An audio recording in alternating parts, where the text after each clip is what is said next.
বিসমিল্লাহির রহমানির রহিম। আসসালামু আলাইকুম। আজকে আমি কলমি শাক ভাজি শেয়ার করছি।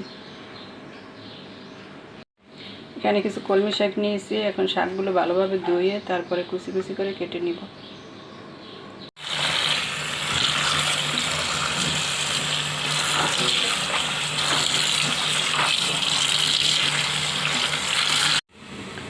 এই তো শাকগুলো কুচি কুচি করে কেটে নিয়েছি।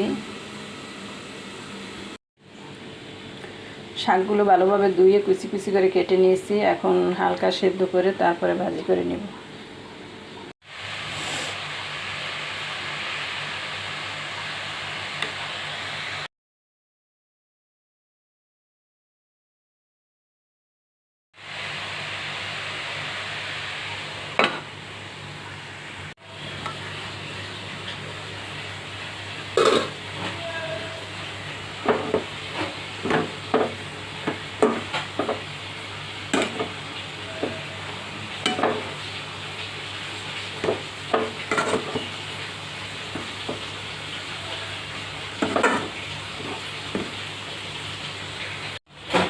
শাকগুলো হালকা সেদ্ধ করে নামিয়ে নিয়েছি। এখন আমি বাগার দেওয়ার জন্য প্যানে পরিমাণ মতো সরিষার তেল দিয়ে দিয়েছি।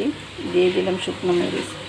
আর যে কোনো শাক ভাজি করলে তেলের পরিমাণটা একটু বেশি দিলে ভালো হয়, খেতে ভালো লাগে। শুকনো মরিচ দিয়ে এখন আমি পেঁয়াজ আর রসুন কুচি দিয়ে দিই।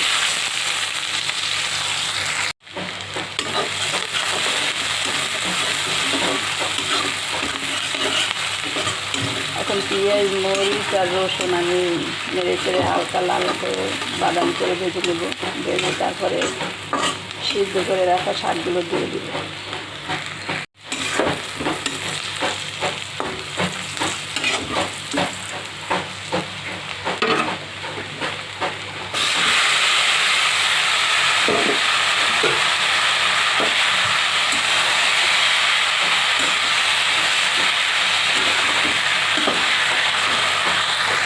পেঁয়াজ আর রসুনগুলো লাল লাল করে ভেজে আমি সিদ্ধ করে রাখা শাকগুলো দিয়ে দিয়েছি। এখন দিয়ে দেবো কাঁচামরিচ কুচি।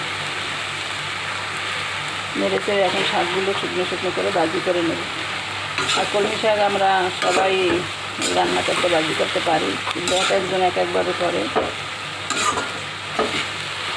আমি যেভাবে করেছি, আগে সেদ্ধ করে তারপরে একটু পেঁয়াজের পরিমাণটা বেশি দিয়ে শুকনো মরিচ ফোড়ন দিয়ে বাগার দিলে খেতে কিন্তু অসম্ভব মজার হয়, অনেক সুন্দর একটা ফ্লেভার আসে।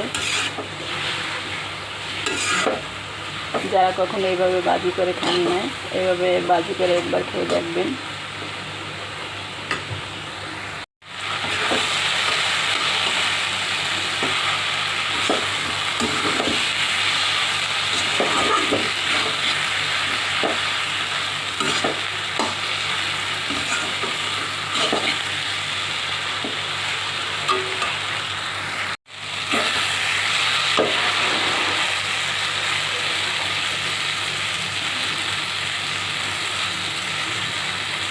এই তো আমার শাকগুলো ভাজি করা হয়ে গেছে। চুলা বন্ধ করে দিয়েছি, এখন নামিয়ে নিব। সবাই ভালো থাকবেন, নিরাপদে থাকবেন। আল্লাহ হাফেজ। আসসালামু আলাইকুম।